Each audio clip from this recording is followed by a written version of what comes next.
Hey guys, All in Crypto here, and welcome back everybody for another YouTube video.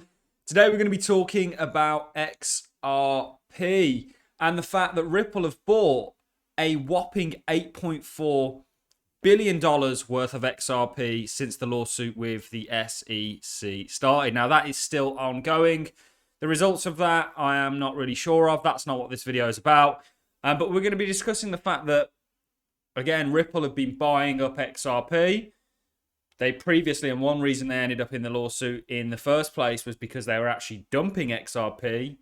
There was references to Brad and Chris using it as kind of like a personal credit line. And this is really interesting. We're going to be exploring this. And I'm probably maybe going to upset some people with my views on XRP. I was a significant in terms of my overall portfolio investor in XRP throughout the last bear market. So not the one that we've just gone through and maybe are coming to the end of, but throughout 2018, started in 2017. I have a very vanilla story in regards to how I got into the crypto space. Of course, I've heard of Bitcoin back in the Silk Road days, and that's when I first kind of came and stumbled upon it. But in terms of investing in altcoins, very vanilla story, and XRP was one of those altcoins that I was an investor in. And honestly, it was nothing short of, in comparison with the rest of the cryptocurrency market, a disappointment. And I understand the lawsuit has hindered it massively, but it doesn't mean it's going to continue to be a disappointment into the future. And people are going to get very annoyed with the fact that I've just said that. But if you view XRP against, I'm pretty sure Bitcoin outperformed XRP. You know, if we take a market bottom, that was the highest point that it got to.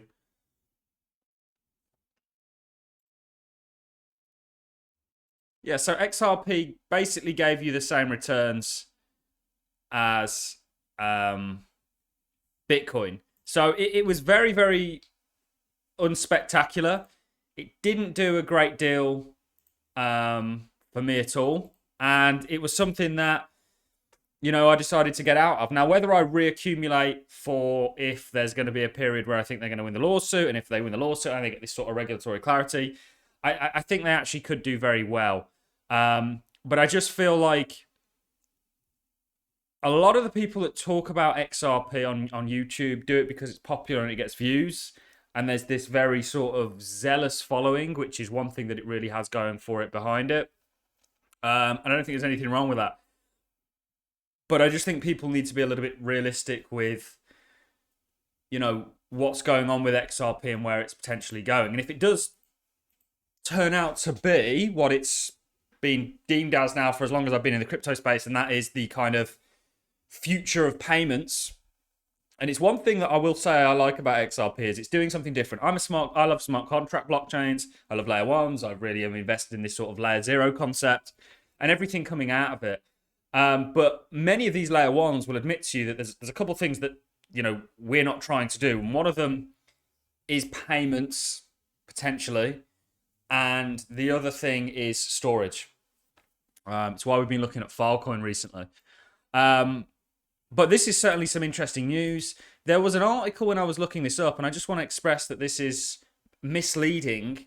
Ripple CTO claims XRP buyback program is a scam. This is, of course, from David Schwartz. Been following David Schwartz for a long time. He was one of the reasons why I actually got into XRP in the first place. Very smart individual. I also want to bring up Jed McCaleb's balance sheet because he's now out of XRP, having dumped it zealously on the market. This was referring to, there was a buyback program proposed by an individual, Zaley, who was offering a fixed buyback rate of an XRP token of $37,500 a pop to basically get XRP to where some of these guys have a price prediction for it. Stay the hell away from that. You know, that's insanity. And the problem with that is, if that was the case, you'd get somebody like me that will come along and say, okay, well, if you're going to fix that price, I'll go ahead and get that XRP and just sell it and undercut you. And then you can't do stuff like that. You know, you'd have to have everyone in agreement. And David Schwartz was calling it that. So he wasn't referring to the Ripple or the XRP that Ripple, the company, was that have been buying since the lawsuit started. More referring to this kind of, I don't know who suggested it, Valhill Capital, the managing director of it, Jimmy Varley, was essentially looking for this, which, you know, I don't have any thoughts on. Also, Jed McCaleb. This is something I think on one of the last XRP videos that I did, I looked at. And Jed McCaleb, for those of you that don't know, he was basically one of the guys that worked on the XRP ledger. XRP ledger has existed before Ripple was even a company. It's one of the main arguments that they throw against the lawsuit. He was also the guy that was behind Mt. Gox, not the one that hacked it, behind, you know, the exchange Mt. Gox. Most people don't know. He probably would like to keep that under the rug. I can understand why. But he's now ran out of XRP. He's been dumping it. He went on to found Seller. He's been dumping XRP zealously, and this is now his balance sheet, which is, I'm pretty sure, at around about zero at this point. If we're looking, it says remaining balance is 305 XRP, or this is the remaining one at the moment, is 203. So he's out of XRP. That's a huge sell pressure gone off the market. You know, could 2023 and onwards be the year for XRP? If they win the lawsuit, it's going to appreciate, and you're going to see a huge upside from it. The issue that you have is, and I'm saying this more from a protective point of view before we cover this article. I've been here for a considerable amount of time now, since 2017. So 6 years, you know, longer, been in, you know, looking at crypto for considerably longer than that. There's always been this kind of like XRP, and you'll tend to find that a lot of it is false in terms of what people are sort of propagating about it. Now, I think there's a real use case for it, and I think it could do well as a result of that. I think the payment industry needs something like XRP. I mean, it really does revolutionize the game. And it's a clear option. If I was in charge of, I wouldn't say the government, but you know, a payment system, I'd look for something like this to innovate and really close that gap. And this is how innovation happens: is where you've got an old system that needs upgrading to a modern world, and XRP could be the filler of that gap. I just think that people have got to be realistic with it. So maybe it is the year. You know, the David Schwartz comments aren't referring to this. I had lots of people asking me about that. But let's cover XRP, guys. So maybe it is the year. Maybe it goes on to put in new all-time highs. Who knows? I'm not here to speculate on the price necessarily, but really just cover this article because I found this interesting. Why have they been buying $8.4 billion worth of XRP during the lawsuit? It could be so that the price didn't fall off the face of the earth. But let's get into it, guys. So Ripple bought $8.4 billion of XRP since the SEC lawsuit to support healthy markets. The SEC's charged Ripple Lab in late 2022, alleging Ripple is XRP is a security. That hasn't stopped the firm from spending billions of dollars on the token. Ripple Lab's XRP token has dropped 20% since the SEC. Blah blah blah. We're not worried about the price really here. And since then, Ripple Labs has poured billions of dollars into buying back the XRP token on the secondary market. Some reports have focused on Ripple Labs' direct XRP sale in the fourth quarter of 2022. The move to acquire XRP tokens, ostensibly a bullish indicator, has been trumped as boosting the ecosystem's liquidity. So those reports often linked a nearly $3 billion of in-house sales to XRP, moving XRP's fast-moving 27% pump in January. They have propped up a narrative in which XRP's latest revival has been made all the more notable by the fact that it's played out with an uncertain and likely decisive regulatory outcome hanging in the balance. Those sales specifically refer to institutions and other corporate clients acquiring XRP from Ripple directly for use with its on-demand ODL network, a product pitched to help smooth the cross-border remittance process via XRP-powered crypto rails. There is real institutional interest in XRP, so I'm not going to say everything that's said about it is a pipe dream. A lot of it is genuine, but there's just this kind of subcult of it that is like, it's just insanity what gets said about it. And there's lots of theories out there about the fact that actually the lawsuit could be to keep retail out, and to allow institutions the time to get in. It's very possible. You know, if you do look at Ripple's wallets, a large part of those wallets, or a small part of those wallets, I should say, holds a very large amount. So Botworks compiled in full 6-year history of Labs quarterly market reports, stretching back to the inaugural edition in the fourth quarter of 2016. Ripple's direct XRP sales only tell one part of the story. It's true that Ripple sold around $2.9 billion of XRP last quarter, on par with the previous $2.8 billion. But the reality is that Ripple has appeared to push much of the money into buying XRP on the public market per its own disclosure. In total, Ripple Labs has publicly reported $11.1 billion in ALDL-related sales from the beginning of 2021 until the end of 2022. Since then, the firm has shelled out nearly $8.4 billion through a sustained XRP buying campaign initially pitched to the projects to protect the token's market and its customers, averaging more than $1 billion per quarter.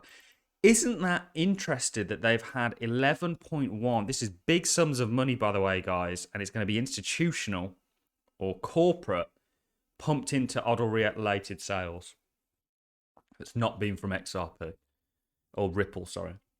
So there is something here, guys. However, I really am cautious. You know, I've been an investor in XRP probably a lot longer than the people that are going to leave shit in the comment section of me saying that I'm trashing it. But for me, I think there's sexier investments out there. And then maybe XRP isn't trying to be a sexy investment, you know, but I don't want to invest in Litecoin, if that makes sense. I'm not comparing the two in terms of technology, but I'm just saying that it's always promised a lot for me and delivered a little. From an investment point of view, and I understand the lawsuit, it's been a huge hindrance, but there is the potential. You know, you are, and institutions like the slow.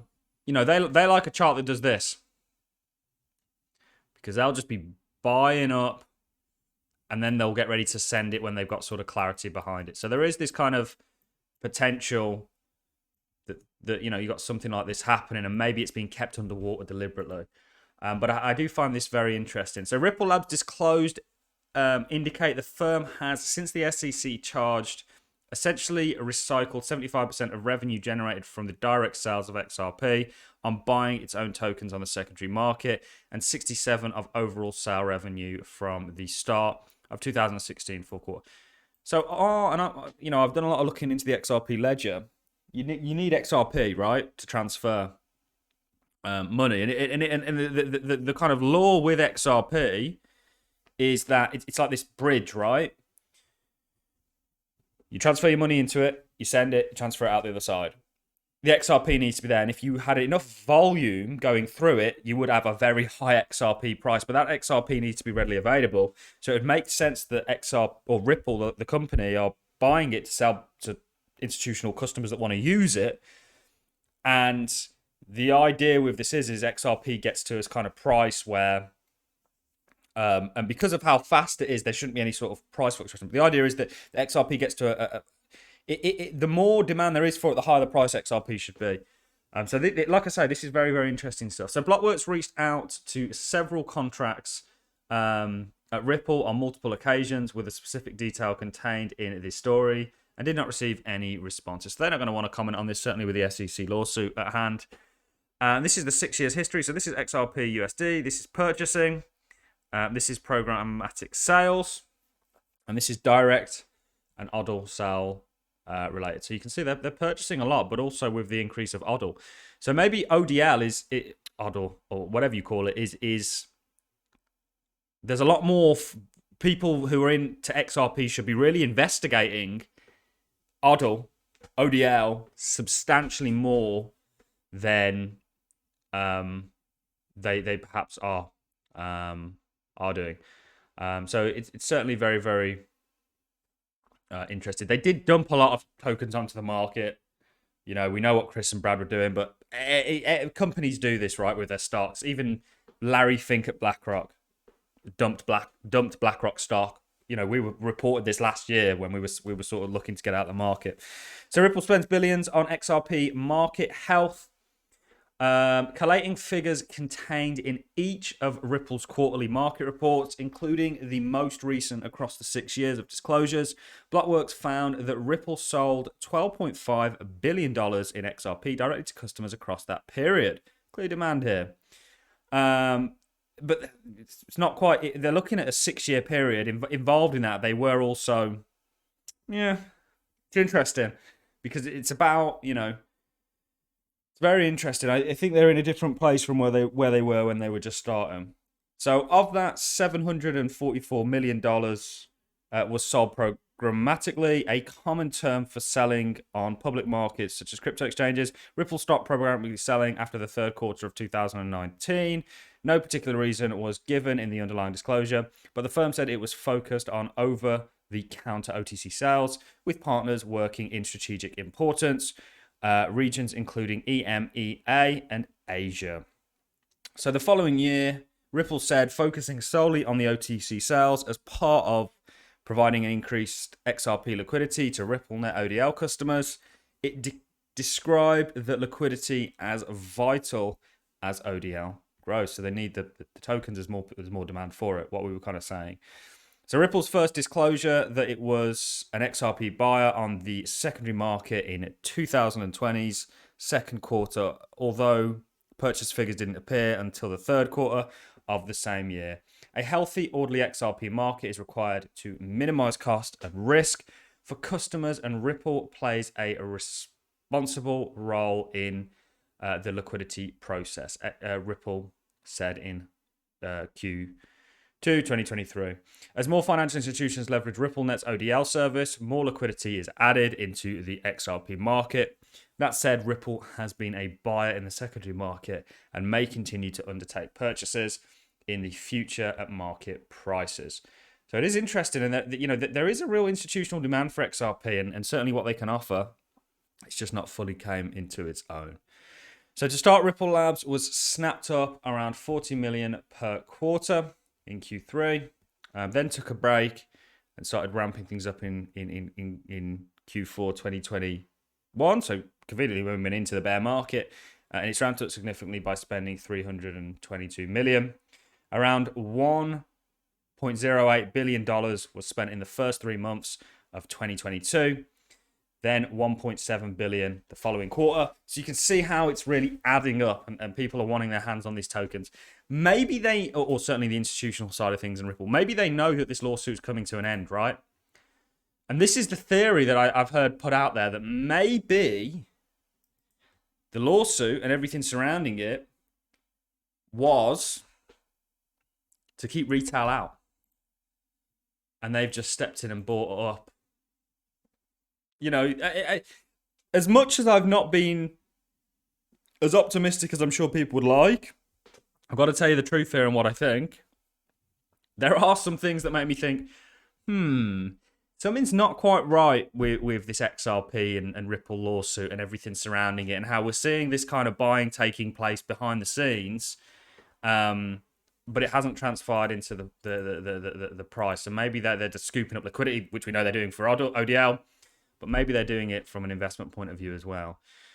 So the firm, it goes on to talk about a number of other things. Last quarter, it spent 2.5 billion on XRP. Centralization of security laws, it then goes on to talk about it. Buyback is common in Wall Street. So people will often say that, you know, you shouldn't be buying stuff back, but Wall Street do it all the time with stocks. Look at things like Tesla and all these sort of things. They all do it. Whether XRP is a security or not, I don't think it. I think you need to have different regulation for crypto because it crosses. It's not. It's grey in my opinion. It's not black or white in terms of whether it is or it isn't. And of course, talking about what I said about XRP has been very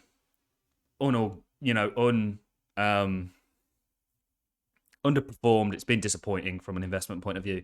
Obviously, got a lot to do with the lawsuit. Look at it in comparison with things like Ether. Look at it in comparison with the layer ones out there. Not the XRP as a layer one. We do have a project coming on to talk to us that are looking to actually bring smart contracts to, not just smart contracts, IBC, to XRP and its ecosystem.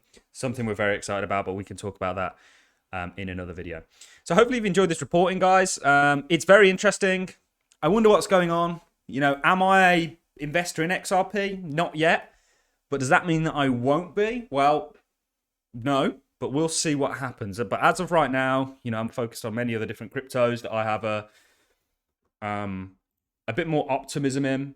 But we will start to look at XRP a little bit more closely, because when things don't add up, often it's for a reason.